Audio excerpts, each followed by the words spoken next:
Hello, everyone, and welcome back. Today, I wanted to talk a little bit about what could possibly be wrong with being nice. If you're new here today, my name is Douglas Johnson. I am a yoga and meditation teacher, and I am also an ordained minister and certified Kilobi inquiries facilitator. So, if you're interested in spirituality, things of that nature, the nature of truth, the nature of reality, come to the right place. Before I get into the talk today, I do want to thank my patrons on Patreon who make these talks possible. If you'd like to become a part of that community, please check out the links below. There's also additional content that I post on Patreon. So here are some of the topics or questions I'd like to explore in today's talk. What is being nice? What does that even really mean? Why do so many of us have an unconscious program in fear of not being nice? Don't we need to be nice? Isn't that necessary for us to function as a society or as civilized people? Don't we need to be nice? What's the opposite of being nice? Is it being mean? What would the opposite of that look like if we weren't nice? So why this talk? Why this topic? Like, is being nice really such a problem? This talk came about, it was inspired by work I did with a spiritual practice called inquiry, which it's part of the Zen tradition, but it really has been refined by one of my teachers named Scott Kilobi. So he developed the living inquiries and then eventually what he's calling Kilobi inquiries. And these are mindfulness practices, meditative practices. They are things that bring up unconscious material and make it conscious, and helps to unwind the unconscious programs that cause suffering for us. So many spiritual seekers who've been practicing for a very long time and suffering for a very long time, maybe they've been meditating or doing yoga. There are people in that community who are yoga teachers and meditation teachers, and they find themselves suffering still, and so they end up coming to Scott to learn inquiry to find out why they're suffering. So once I learned to do inquiry, one thing that came up very often is this program to be nice, and people felt compelled to be nice. So they actually had their nervous system actually would have a negative fight or flight type response to not being nice. If someone accused them of not being nice or they felt like they weren't being nice, they had this deathly fear. And we'll get into that a little more in today's talk. So one question I wanted to ask, I'm not sure that I have the definitive answer, but a question we might ask is, what does it mean to be nice? What does that even mean? I think many of us growing up as children, maybe we were doing something, saying something, interacting with another child, interacting with an adult, interacting with a parent, interacting with a teacher, and we may have been told, be nice. We may have been told that maybe in not a very nice way, actually. Be nice. Something like that. So again, this is often the program or command that we might come across with individuals doing inquiry is, I have to be nice. And very often this goes along with, I need their approval, I need their love, I need them basically to like me. And again, there's a fear that motivates these things because there's a fear of abandonment that often drives us, that we feel we need others' love and approval in order to survive. And I think this is very basic for human beings because we are social animals. So there is I think, just a basic programming for us. So if a parent or an adult or someone says, be nice, this is a sort of social directive. But how do children hear that? What does that mean to a child? So I think there are many ways other words that we can look at that maybe nice is related to. So kindness, be kind, right? What is the difference between kindness and being nice? What about considerate?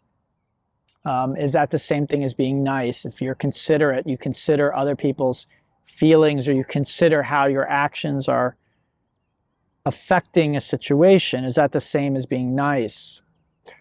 What about compassionate? This is something that's talked a lot about in Buddhism. What about loving? Maybe being nice, being loving, are these the same thing? So we have to understand that most of us hear that directive as a child. We're very young. Be nice.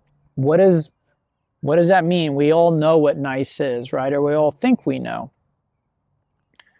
Well, interestingly, I think because it usually happens at a time when we are displaying some authentic emotion, when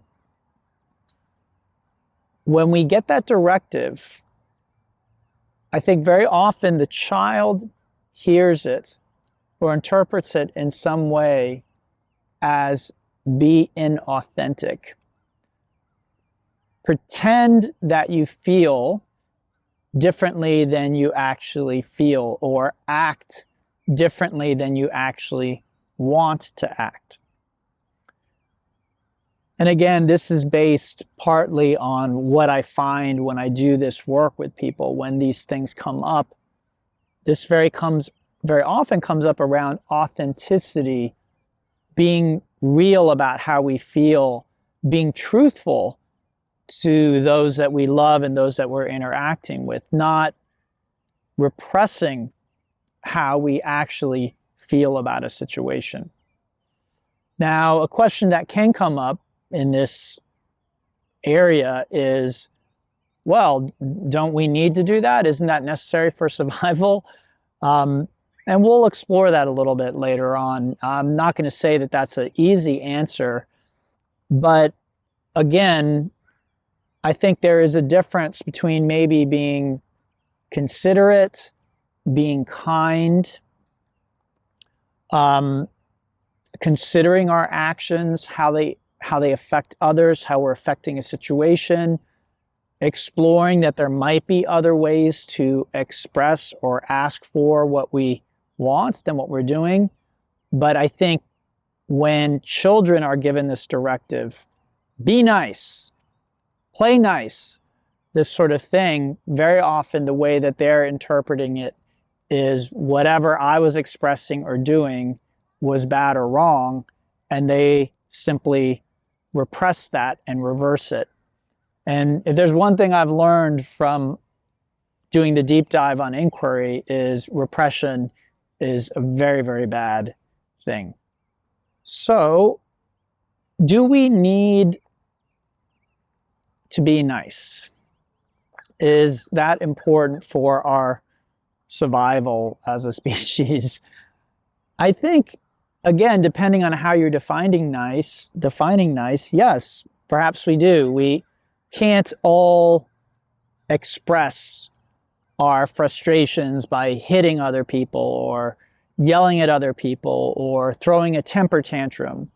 I think it's very important for us as human beings to learn to regulate our emotions, to deal with our emotions, to find ways of dealing socially with others in skillful ways, healthy ways. But is this the same thing as repressing our emotions? It's not. The other aspect to this is what serves a parent or a teacher or a friend group doesn't necessarily serve you as the individual. So again, a parent might want a child to be quiet, to sit down in one place and just behave. That might serve the parent. But if there's one thing I hope that you've learned from me over the years is movement is very, very important for our health. And that's especially true of children. And children naturally want to move. They naturally want to run. They naturally want to climb trees and do all these things that tend to make parents very nervous.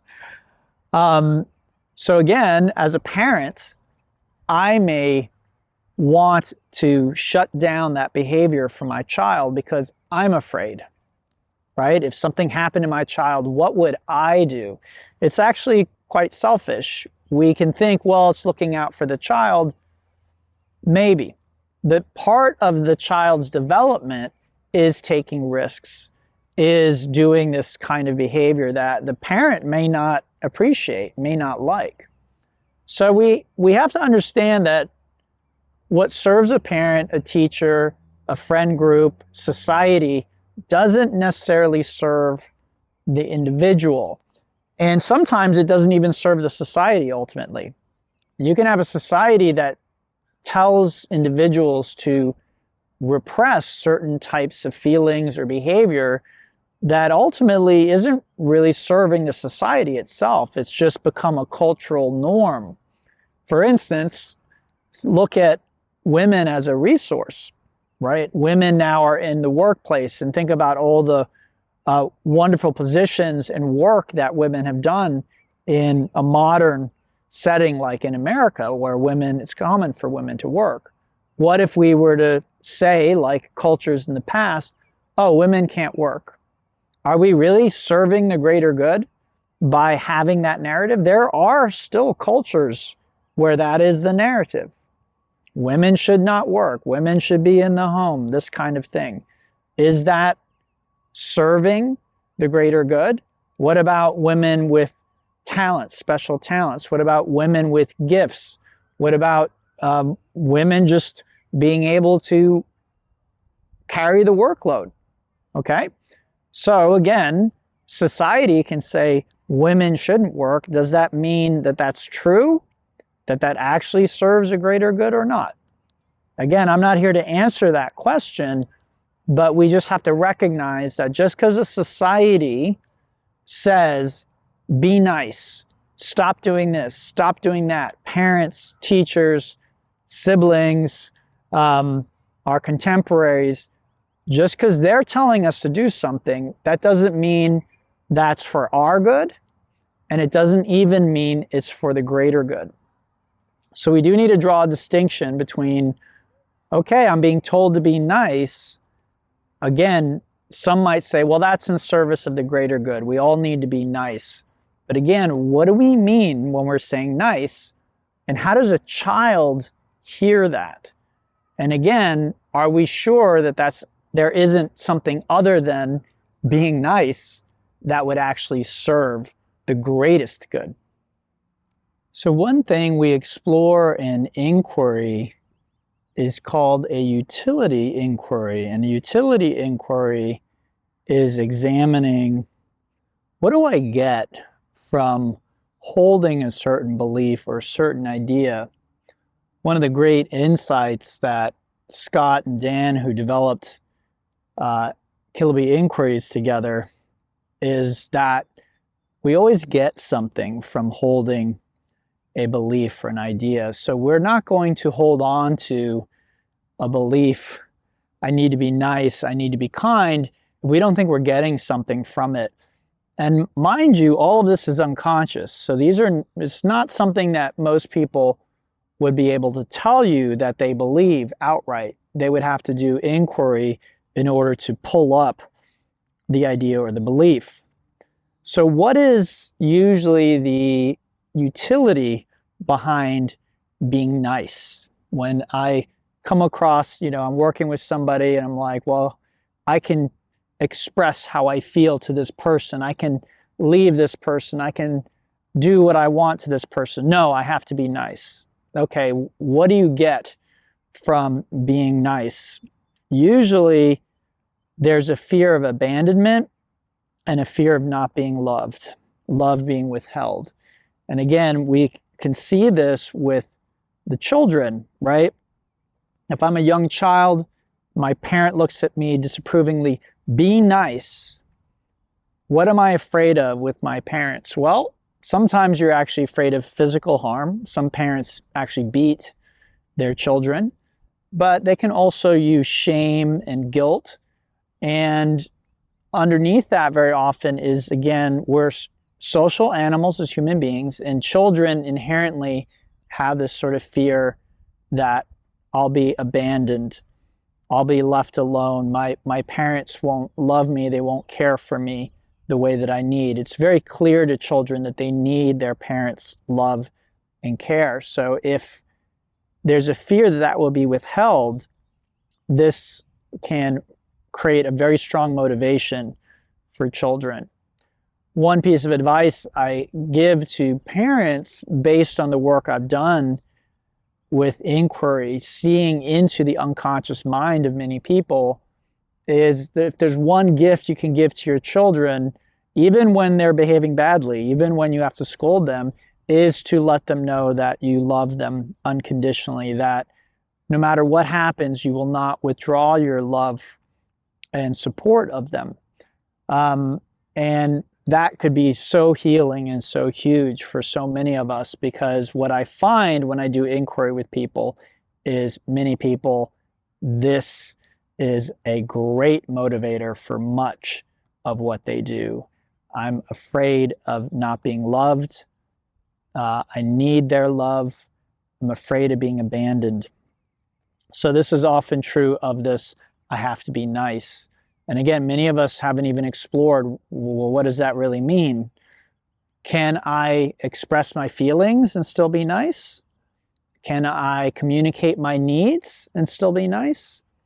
These are questions that oftentimes aren't explored with these unconscious beliefs. Just, no, I can't do that. I have to be nice.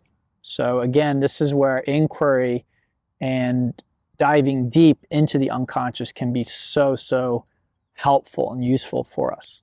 So a question we could ask at this point is, who cares? What's wrong with being nice, right? So people are a bit inauthentic. So they smile when they don't mean it. Isn't the world a better place for that? Doesn't that just a little bit of social lubrication that makes everything better than it would be? I'm going to have to say, based again on my experience, looking into the unconscious with people, no, it's definitely not. So what could be wrong with it, with being nice? Well, I once worked with a yoga teacher, Yoganand Michael Carroll, and I remember in the training, he was saying, at least as yogis, we want to know our own minds. We can't necessarily act on every impulse and every desire and every thought. When we pull up these things from the unconscious, again, it's not a free-for-all to go and do all the things that you've been wanting to do and say all the things that you've been wanting to say to people. But we need to know what's in our unconscious. And that's what Yoganand Michael Carroll was saying in this training. As yogis, we want to know our own heart and mind. Okay, whether or not we choose to express that or how we choose to work with that information, that's a different story. But we don't want to have a bunch of repressed emotions and desires, because those will manifest in unhealthy ways. That's generally the way it works. Einstein told us you can't create or destroy energy. And you can think of emotion, human emotion, in this way, that when you have an emotion or feeling, you can't just push it away and have it disappear. It doesn't work that way. So again, if I have a certain emotion that's arising, and then the program, the unconscious program comes in, you can't express that, be nice, unless I've learned some skills, generally the only avenue I have is to repress. And we'll explore in a bit why repression is not a good idea. So the unconscious rules our behavior. Modern science estimates that 95% of what we do throughout the day is guided by unconscious behavior, unconscious thoughts, the unconscious mind. Modern science also estimates that the unconscious or subconscious is 1,000,000 times more powerful than the conscious mind. So what this means is when there's a tug of war between what I consciously believe or think versus what my unconscious believes or thinks, the unconscious will always win. This is why many people who have compulsive behavior, addictive behavior, they might try and change this behavior unsuccessfully because there's an unconscious program that is overriding their conscious desire to make a change.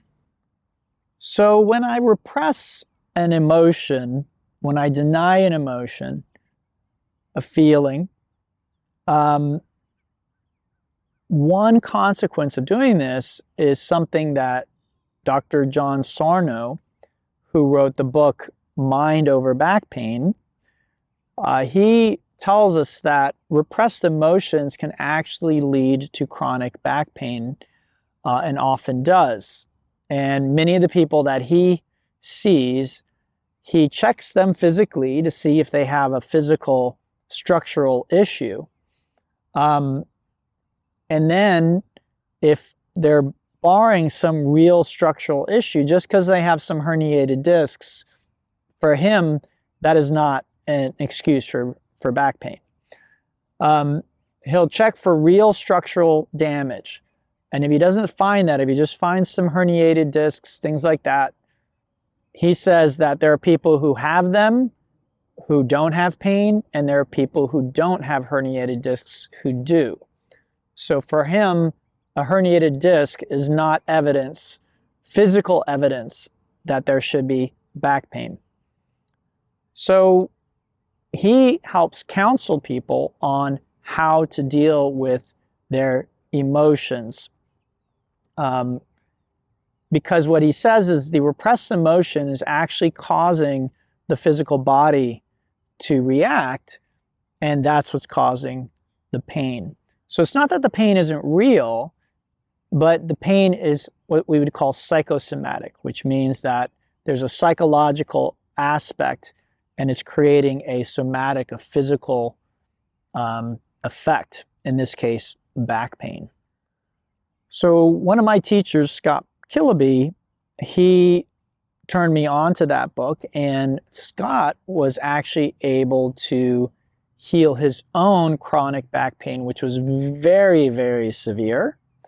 And the doctors looked at him and said, oh, yeah, you got these herniated discs. That's why you're in so much pain. And at first, he believed that it was just physical. And then some people close to him encouraged him to examine whether or not that was really true, or that maybe there was an emotional root to the source of his pain. And as he began to explore into that, the pain began to get lighter and lighter until now he is today pain-free. So many people that go to him are people who are in chronic pain and who suspect that maybe this pain, the source of this pain, is actually emotional. It's not to say that the physical pain isn't real. It is. The muscles are in a certain state. But the muscles, you can massage the muscles, you can treat the muscles, you might get a little bit of relief, but the pain will move, it will return. Sometimes this happens to people after back surgery. It's heartbreaking because they go through this difficult surgery and then they find out that the pain returns a few months or a few years later. So this again is another reason why we don't want to be nice if we're not really nice. It doesn't mean, again, we'll explore what the opposite of nice is. It doesn't mean we need to be mean or we need to be a jerk or anything like that, but we need to know our own hearts and minds, and we need to figure out what does nice even really mean so that we can be nice if that's what's needed. So what is the opposite of nice? Should we be mean? Is that what we should do? Well, I explored earlier how I think most children interpret be nice because, again, they're expressing something innocently in the moment. They have a feeling or they have a desire and they're expressing that. And a parent, an adult, usually someone comes along and says, be nice. Okay, so what do they hear very often is, don't be authentic. What you're expressing, your authentic feeling right now, don't do that. So again, they put on a smile. They pretend they feel differently than they do. So if we understand this is the opposite of that command, nice. And again, you have to remember much of this programming was done when we were very young children, and most adults have not gone back and looked at these things. So be nice, be inauthentic. The opposite of that is be authentic, right? And now I don't think that means we have to be rude. I don't think that means that we have to blurt out everything we think or feel. I think we can be authentic and be kind. We can be authentic and be nice. In the true meaning of the word, we can be authentic and be compassionate. We can be authentic and be loving. We can be very considerate in how we, if we are going to express something to another, and I'm not saying that's always the best idea. Again, as spiritual seekers or yogis, we want to know our own hearts and minds. That is the most important thing. What we do with that information, that's another issue. Okay, I'm in this talk not recommending what you do when you find out that you're not actually nice or you don't feel authentically nice toward a certain person or about a certain situation. So we at least need to know our own feelings. And from my own personal experience and the experience work I've done with others, maybe most of us do not actually know our own heart and mind. So this, for many, is challenging work to begin digging up the unconscious and knowing our own heart and mind. But when we don't, again, as we explored, the unconscious controls our behavior, so we will be doing things and we'll wonder why we're doing. Why am I still eating? I want to lose weight. I want to stop eating, and yet I find myself at the fridge eating. Why am I still smoking? Why am I still drinking? Why do I still have this nasty habit? What is driving this behavior? I decided I wanted to stop. Why can't I stop? The unconscious is in control.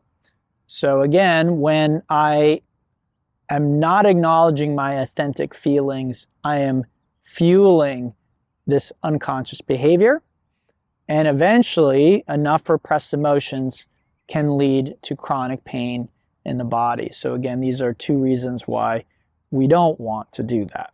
So what should we do? Many people think that we have two choices when we feel something. One is to express it, and the other is to repress it. So, according to one of my teachers, the worst thing you can do with an emotion is to repress it. Okay, we've already explored some reasons why. Basically, you're denying reality. And in order to be awake spiritually, to be mindful. We can't deny reality. We have to acknowledge reality, okay? Whether we like it or not. I might not like the way I feel or behave or want to behave, but yet I need to acknowledge that that is the case, okay? So the worst thing we can do is try and deny reality, which is repression.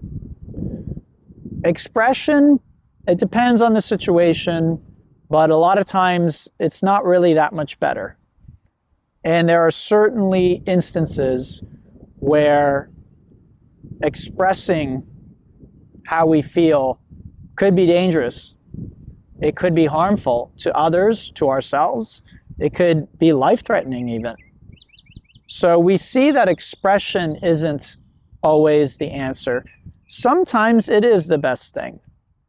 And sometimes we can find a skillful way to express our emotions to another. And I've given talks, several talks at this point, on emotional honesty, which can be a very powerful way to share emotions authentically without expectation. You're just sharing, you're offering your inner experience or landscape to someone you probably love, and you just let them do with that information what they're going to do with it. They may respond, they might get upset, who knows? But when done skillfully, emotional honesty is extremely powerful and very often breaks down a sense of separation between two people. So if I'm not repressing and I'm not expressing, then what other choice is there? The other choice is transcendence and integration, where we bring the authentic, the true self to the raw energy of what we're experiencing and allow that energy to be reintegrated. And this can be a process. It can take a while. There are various ways of trying to do that, but when it's done successfully, that energy has been fully acknowledged and felt and reintegrated into the self. So it is no longer repressed, and we don't feel like we need to throw it out there, which is expression, right? I'm going to throw it on you. I feel mad, I'm going to yell at you, and then I feel better, right? Because I sort of threw the energy on you. So again, a very skillful way of thinking about it is like a chunk of energy, right? An emotion comes up, it's like energy, and that energy, I can try and push the energy back down. I can try and throw the energy on someone else, right? But like Einstein told us, you can't create or destroy it. So integration, transmutation, transcendence is the other option, where that energy is embraced, it's encouraged, it's acknowledged, it's loved, and then it can transform into a different type of energy, a different type of expression, or a different type of motivation. Okay, everyone, so thank you for listening. I'd love to hear your experience with being nice. If any of this resonated with you. Again, I want to thank all my patrons on Patreon. And again, if you'd like to become a part of that community, please check out the links below. Please reach out if you think I can be of service to you. And until next time, namaste and have a beautiful, beautiful day.